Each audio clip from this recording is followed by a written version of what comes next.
Ok. Y ya por último, ¿cuál es la distancia ideal entre el paciente y el aparato de rayos X para tomar una radiografía de tórax? ¿Puedo yo? Sí, Sí, Es de 1.8 metros. Bueno, ajá, 1.8 metros. 80. Ujú, Sí, 80, perdón. sí, muy bien. Y esas serían mis preguntas. ok. Bueno, continúo yo, A ver, compañeros. te interrumpo un poquito. Con las otras secciones, eh, hicieron las preguntas, cada quien las puede hacer como quiera, pero a mí me pareció muy buena idea. Hicieron sus preguntas como si fueran trabajo. Es decir, lo hicieron en PowerPoint, inclusive le pusieron la portada de quienes participaban en el equipo y cada pregunta la pusieron en una lámina y luego con el siguiente clic de, del mouse aparecía la respuesta, ya sea todo el texto del inciso subrayado, como el que fuera correcto, A, B, C o D, o bien en una margen, con el siguiente clic aparecía el inciso de la respuesta correcta. Por ejemplo, D de dedo, ¿no? Entonces, a veces es más didáctico porque todos pueden leer lo que ustedes están leyendo y que a veces por el sistema, la dicción, no le dan el ritmo y no se entiende la pregunta. Acuérdense que el examen va a ser así. A ustedes les van a aparecer las preguntas con las supuestas respuestas y ustedes van a señalar cuál es la más acertada. Entonces, bueno, se los comento para que lo tomen en consideración. Sí, Doc, adelante. Ok, compañeros. Bueno, ahora son las mías, que eran de la radiografía lateral. Y la primera, pues, es porque, bueno, es por qué es necesaria o cuál es la importancia de la radiografía lateral. ¿Alguien?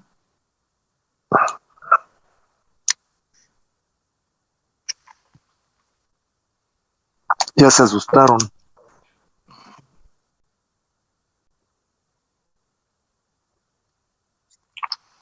¿Nadie quiere contestarle al Doc?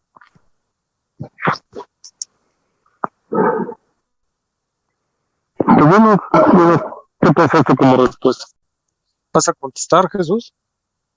Bueno, el compañero preguntó sobre la radiografía lateral. En este caso, pues se toma para identificar de mejor manera la localización de la patología que se haya visto en la anteroposterior, ya que, por ejemplo, en la toma anteroposterior, pues hay una superposición de estructuras, lo cual pues nos permite ver que hay algo, pero no tal cual identificarlo como posicionalmente.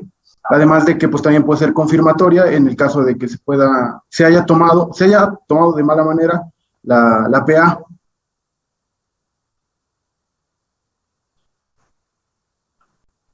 ¿Qué te pareció, Doc, la respuesta? Sí, bueno, eso lo habíamos explicado cuando empezamos con la expo. Y sí, que de primera instancia, pues era para descartar o confirmar la presencia de la patología. Y después, pues me parece correcto lo que menciona, que realmente es para identificar adecuadamente pues la localización de la patología. Fíjense bien, en una proyección de rayos X, de un estudio de rayos X, por ejemplo, ahorita que estamos hablando de la póster anterior, solamente tenemos una imagen que tiene dos dimensiones, es bidimensional, tiene un y un ancho, ¿sí? Pero no nos permite ver, acuérdense que las estructuras anatómicas son tridimensionales, nos hace falta ver un fondo. Un ejemplo, por ejemplo, más gráfico sería ahorita la imagen de Gamaliel, que está de frente, tiene su gorra de beisbolista, sus audífonos de diadema, pero no sabemos si tiene el cabello largo y lo tiene recogido estilo cola de caballo. ¿Por qué? Porque está perfectamente de frente a la cámara y solamente sabemos que trae lentes, bigote, los audífonos, la gorra. Le alcanzo a ver un escudo en la gorra, pero nada más. Pero no veo la parte de atrás de su cabeza. Entonces, si nosotros le tomamos una lateral, ahí está, ¿sí? ¿Verdad? Entonces sabemos que trae el cabello corto. Así es en los rayos X. Nos ayuda a ver una dimensión más de los órganos tridimensionales dentro del tórax. Entonces, por lo regular, en la patología pleuropulmonar siempre pidan póstero anterior y la lateral del lado afectado, ¿verdad? Por ejemplo, si le dieron una herida por proyectil de arma de fuego en el hemitórax derecho, sería póstero anterior y lateral derecha. Si lo asaltaron en la calle y lo acuchillaron del lado izquierdo, sería póstero anterior y lateral izquierda.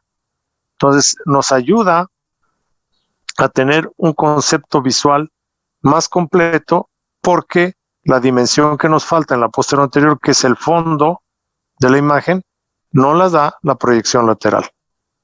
¿Ok? Sí, Doc, síguele. Bueno, continuamos. La siguiente pregunta sería, ¿cuál es la cantidad de líquido que se necesita para que haya un borramiento en el ángulo costodiafragmático? Yo puedo participar. Bueno, Claro. el doc había mencionado que eran 500 centímetros cúbicos, sin embargo, que también podía borrarse entre 200 o 300, pero esto dependía de la constitución anatómica del paciente.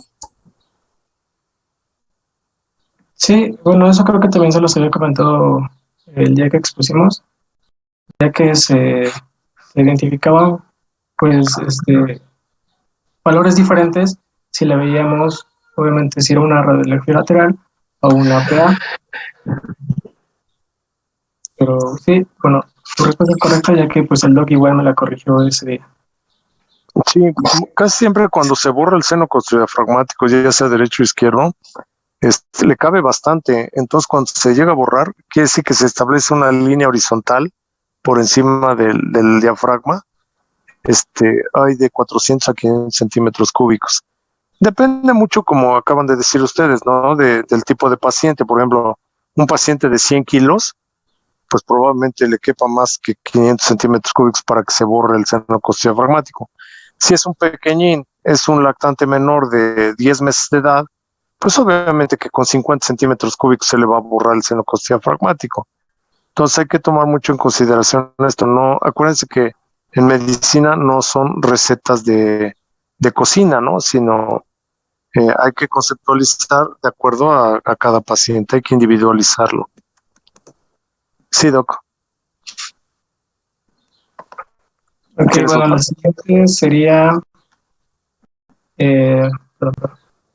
¿cómo se definiría el signo de la silueta?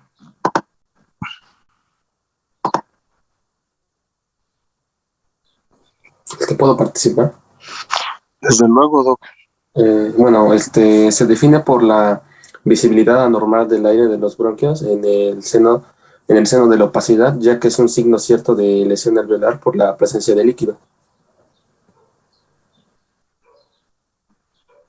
¿Cómo ves, Doc?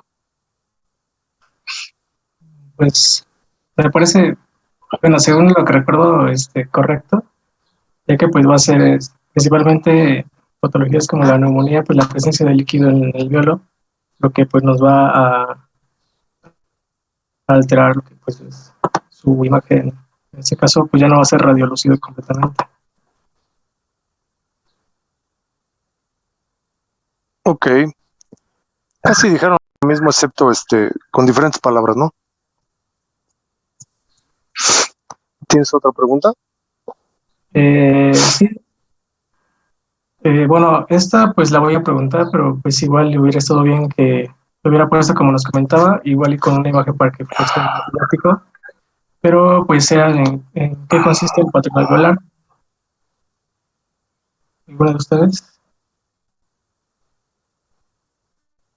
¿Alguien le quiere contestar? patrón alveolar?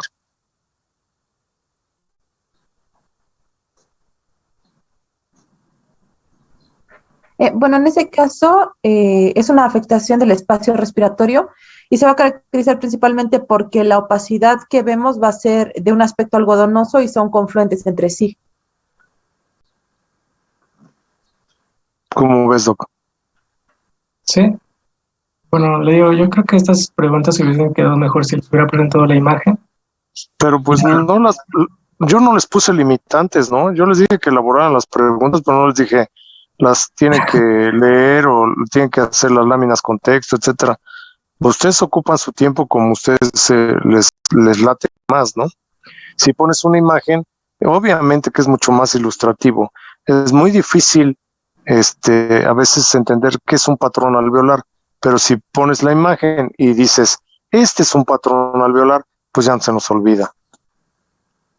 Sí, correcto. Yo creo que a la mayoría se nos pasó eso, pero bueno, voy a terminar con la última, que igual le hubiera quedado mejor con imágenes, pero es pues cómo se clasifica lo que es el patrón intersticial.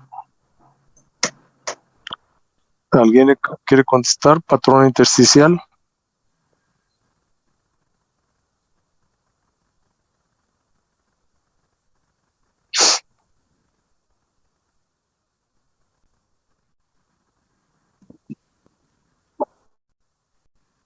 Sí, sí, Daniel, adelante.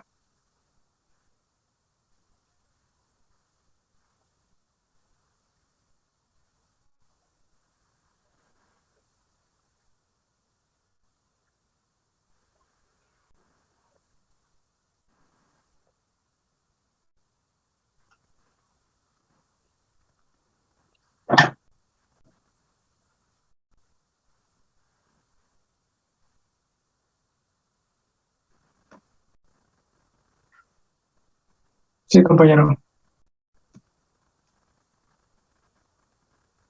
Bueno, Yo termino con esas preguntas. son todas, ¿verdad? Sí, Doc. ¿Alguien quiere hacer un comentario o alguna otra pregunta con respecto a fundamentos de radiodiagnóstico? Sí, doctor, yo quiero preguntar sobre la utilidad de la radiografía anteroposterior.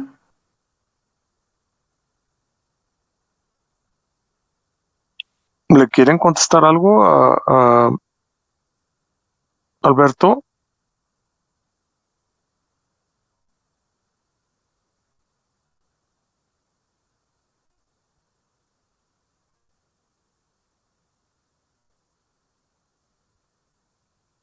Creo que no te escucharon o no te quieren contestar nada.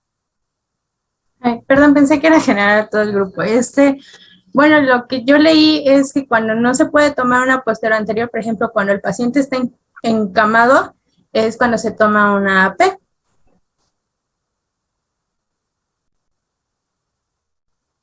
Sí, es correcto. Es muy difícil que de primera intención pidas una anteroposterior. Por lo regular, la anteroposterior se la toman a los pacientes cuando tú solicitas una postero anterior, pero el paciente no se puede sentar o no se puede poner de pie.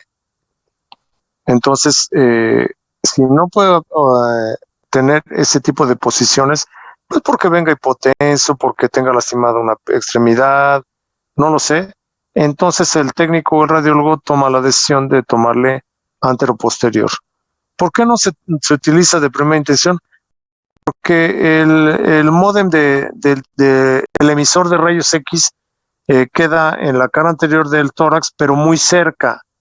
Más o menos queda a 40 centímetros y eso hace que magnifique las imágenes, ¿no? El mediastino se ve más grande de lo que es, la gravedad no ayuda anatómicamente para el buen dibujamiento de los campos pulmonares, etcétera, ¿no?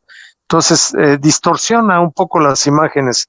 Entonces, pues de primera intención es muy raro que alguien pida anteroposterior. Sí, Roberto. Sí, muchas gracias. ¿Alguien más? ¿Alguna otra duda, pregunta o comentario?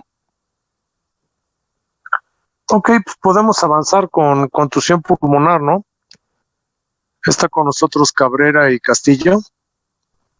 Sí, doctor, buenas tardes. Sí, doctor. Bueno, empiezo yo con mis preguntas. La primera es, ¿en qué consiste o qué es el tórax inestable? ¿Por qué se caracteriza? ¿Alguien quiere contestarle? Yo, doctor. Sí, ¿Qué es Luis. la continuación del tórax? Y que No. esta precisamente va a estar causada por un traumatismo. Ahora sí, precisamente que puede ser en aceleración o desaceleración. Pero tu concepto está mal, Es que Luis. eso más es la teología, pero, o sea, ¿en qué consiste? ¿Por qué se caracteriza? O sea, ¿a ti qué te haría pensar que es un tórax inestable? Te está pidiendo prácticamente la definición. ¿Puedo participar? Claro, Claro. Bueno, pues yo diría que es una alteración en la dinámica del tórax debido pues a la existencia de fracturas en los arcos costales. Pero esto tiene No. una particularidad, o sea, Así es, está incompleto Ajá. el concepto.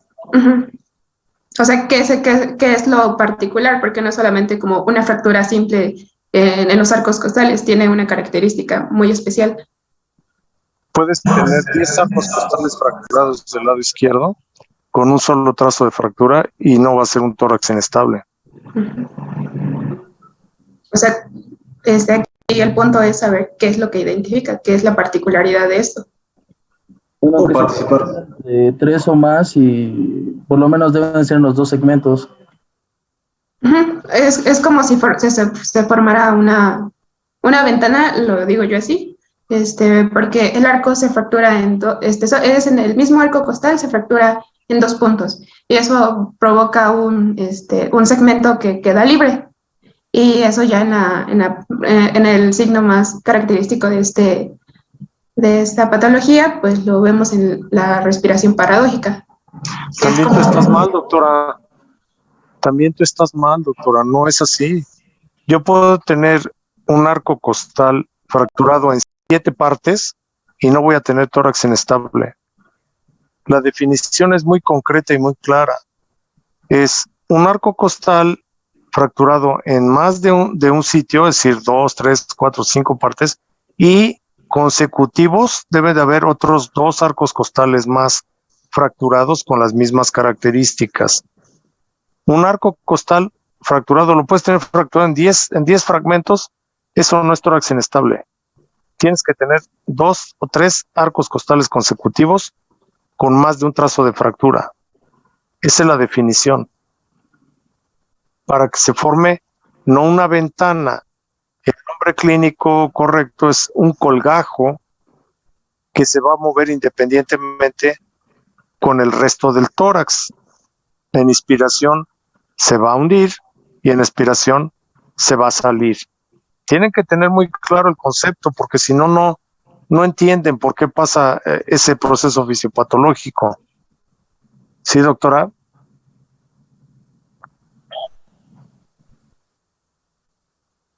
Doctora Noemí. Sí, doctor, sí. Continúa. Ok, bueno, la siguiente pregunta consiste, bueno, ¿en qué consiste el tratamiento del tórax inestable?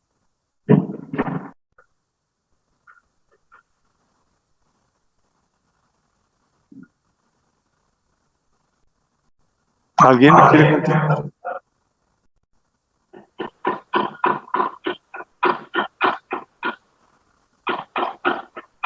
No, nadie quiere contestar, doctor. Dinos.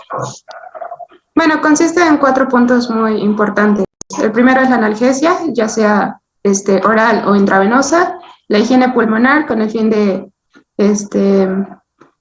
pues depurar el pulmón de todas las secreciones que se le han acumulado, porque recordemos que aquí el reflejo de la tos no está presente, no hay reflejo de la tos y por tanto las secreciones del pulmón quedan ahí, entonces por eso debemos hacer higiene pulmonar, que va a consistir en el uso de aerosoles y broncodilatadores, pues para eliminar la eliminación de las secreciones.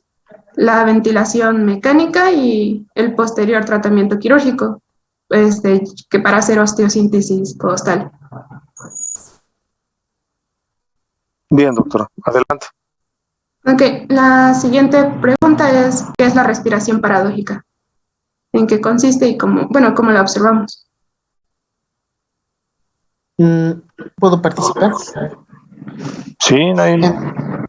Bueno, según recuerdo nos habían mencionado, es este proceso en el cual este colgajo costal que está, pues sí, separado de el resto de la pared torácica, se va a mover al contrario de la misma pared torácica, dependiendo si es inspiración o expiración. Por ejemplo, en la inspiración, pues obviamente la pared va a aumentar de diámetro y se va a ir hacia arriba y hacia el frente, y este colgajo va a ser justamente el movimiento contrario, es decir, es como si se introdujera prácticamente, y viceversa. En la expiración, cuando la pared torácica se contrae, pues este colgajo va a salir hacia la superficie, y esto va a provocar que el aire, pues en realidad no haya un intercambio gaseoso correcto entre los pulmones y el exterior, porque se va a dar el fenómeno que habían mencionado de aire a manera de péndulo, es decir, que pasa de un pulmón a otro pulmón, pero en realidad no hay un intercambio con el exterior. Sí, así es. Por eso se llama respiración paradójica, ¿no? Sí, aquí el aire, como ya lo mencionó el compañero, va a moverse de un alveolo a otro y pues no va a permitir una buena intercambio gaseoso, y esto va a llevar a otras complicaciones como es una acidosis respiratoria, pero una alcalosis respiratoria. Ok, la siguiente pregunta ya, en parte ya la habían contestado anteriormente, pero ¿cuáles son las causas de la inestabilidad de la parrilla costal? ¿Cuál es la etiología de este? ¿Puedo participar? Sí, adelante. Bueno, la inestabilidad de la parrilla costal se da principalmente por un trauma contuso, y esto puede ser ya sea por un aplastamiento o una compresión del tórax. Y algunos ejemplos de esto puede ser una caída desde una gran altura, algún golpe directo sobre el tórax, ya sea con un objeto o otra cosa, accidentes automovilísticos, así como laborales, y algunos deportes de alto riesgo. Y también se mencionaba que algunos desastres naturales como terremotos, se puede decir. Sí, sí es.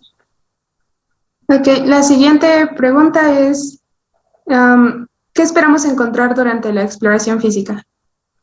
O sea, cuando revisamos a nuestro paciente clínicamente, ¿qué encontramos? ¿Qué esperamos encontrar en los 4 aspectos?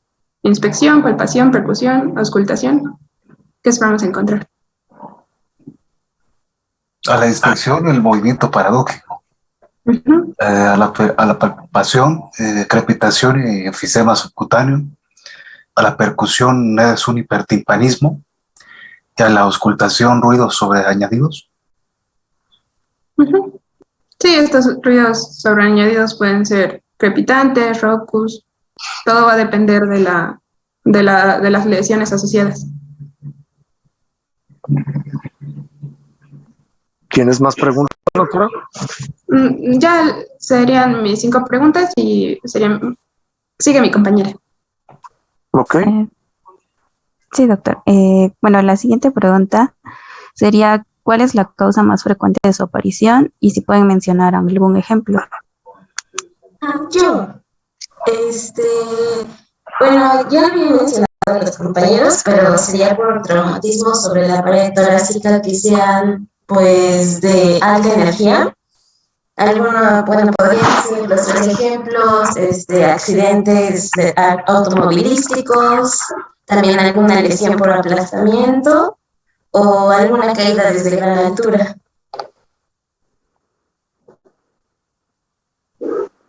Sí, compañera, gracias. Continúa, doctora Fátima. ¿Mande? Continúa, por favor. Ay, sí, perdón. La siguiente pregunta es si pueden mencionar la clasificación funcional de tórax inestable.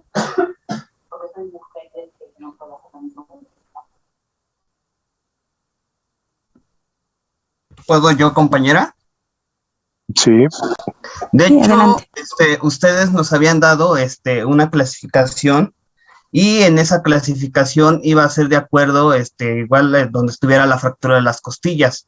Por ejemplo, el grado 1 iba a ser de la primera a la segunda, el grado 2 creo que era de la tercera a la, por así decirlo, de la tercera a la séptima, ya el grado 3 creo que era de la séptima a la 12ª. No sé si esté bien, pero sí es la clasificación que ustedes nos dieron. Pero me refería a la funcional, clasificación funcional, porque dimos como diferentes clasificaciones: anatómica, funcional. Ok. Pero gracias. ¿Alguien le quiere contestar? Yo, doctor. En la leve, funcionalmente, pues vamos a tener una insuficiencia respiratoria leve, muy discreta, con una mínima respiración paradójica. El moderado, igual insuficiencia respiratoria y respiración paradójica ya observables moderadamente. Y en la grave, la respiración paradójica es muy notable, ya es grave, o tenemos una toracoplastia traumática. Sí, eso es. Gracias. ¿Qué vamos a comer? Las otras, ¿verdad?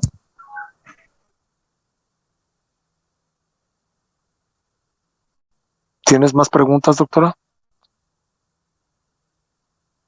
Sí, doctor. La siguiente pregunta es si pueden mencionar tres pruebas complementarias y su utilidad. Yo puedo mencionarlo. Claro. Sí, Ok. adelante. Bueno, una sería la radiografía de tórax, que sea simple de tórax. ¿Esto para qué? Pues para ver focos de fractura y si hay existencia de lesiones asociadas. También podría ser una ¿Te pulsioximetría. puedo interrumpir, Doc? Sí. El término simple de tórax no existe desde el punto de vista clínico. O es anteroposterior de tórax, o es posteroanterior de tórax, o es una lateral, o es una oblicua, pero simple de tórax no existe como tal. Ok. Lo que sí existe es simple de abdomen. Ese término sí es utilizado clínicamente y tienes que ponerle el apellido. O sea, quieres una simple de abdomen, pero ¿cómo la quieres? ¿Quieres al paciente en decúbito dorsal o en bipedestación? Entonces, es importante que se queden con el concepto, porque si no, cuando ustedes soliciten una simple de tórax, el técnico simplemente no sabe qué cosa quieren ustedes, ni el radiólogo. Entonces tienen que ser más específicos. Ese estudio solamente es simple de abdomen. Ok, doctor. Entonces, corrijo. Sería una radiografía posteroanterior de tórax. Ajá. Otra cosa que dijiste es para ver las fracturas. Si ustedes quieren ver solamente el sistema óseo y si tiene soluciones de continuidad, es decir, fracturas, lo más correcto es que ustedes pidan un tórax óseo. Así se llama el estudio, tórax óseo. Es como si fuera una posteroanterior de tórax, pero más expuesta en tiempo y en kilovoltaje. Entonces, toda la vasculatura del pulmón no se ve, el pulmón no se ve, y toda la placa, hagan de cuenta que se ve un poquitito sobreexpuesta o quemada, pero evidencia las zonas más radiopacas. ¿Cuáles son? Las partes óseas. Por eso es que se llama tórax óseo. ¿Sí, Doc? Sí, doctor. Ahora sí, díganos qué otra cosa iba a decir.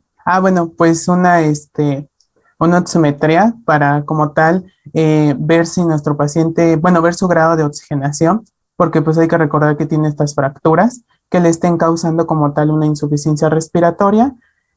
También puede ser una gasometría arterial, igual para verificar insuficiencia respiratoria, y pues algo extra puede ser un electrocardiograma para que nosotros descartemos si también está dañado en parte el corazón. ¿Está bien? ¿Qué te parece, pues, doctora? nada más. Sí, muy bien, compañero, gracias. Bueno, la siguiente pregunta sería, ¿cómo se clasifican las complicaciones?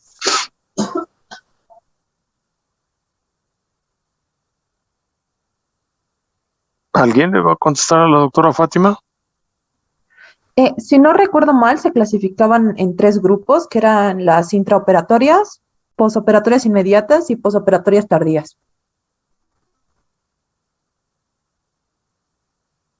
Sí. Que serían Bueno. como, ¿qué ejemplos?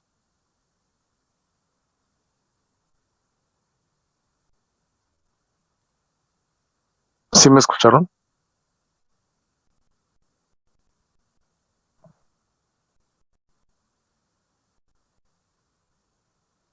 No, ya no quiso la doctora, ¿verdad? ¿Cómo qué ejemplos, doctora Fátima?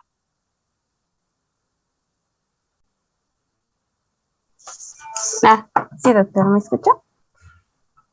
Bueno, en las intraoperatorias podría haber una lesión del paquete vasculonervioso intercostal. Posoperatorias inmediatas puede ser el dolor por la afectación misma de los nervios, algún seroma o infecciones. Y en las tardías el dolor crónico que va pues a quedarse, y una insuficiencia respiratoria restrictiva también podría ser, y desplazamiento de los materiales de osteosíntesis. Ok. ¿Qué otra pregunta tienes? La última pregunta es, ¿por qué el pronóstico se considera reservado? ¿Puedo participar, doctor? No sé, alguien quería, pero Ok. como que no entró bien su señal. Doctora Marisol, Sí, doctor. dinos. Bueno, esto depende de varias cosas del paciente, como su edad o si existen diferentes, si tiene diferentes comorbilidades. Y también va a ser dependiendo del tipo de lesión o el mecanismo que pues con el que haya ocurrido esta lesión, y también pues puede ser de el tiempo desde que ocurrió la lesión hasta que se le da atención médica. Entonces por eso se considera un pronóstico reservado, porque depende de muchos aspectos. ¿Cómo ves, doctora Fátima? ¿Te contestó Marisol? Sí, doctor. Y bueno, esas serían todas nuestras preguntas. Ok. ¿Alguien quiere preguntar o comentar algo con respecto a tórax inestable?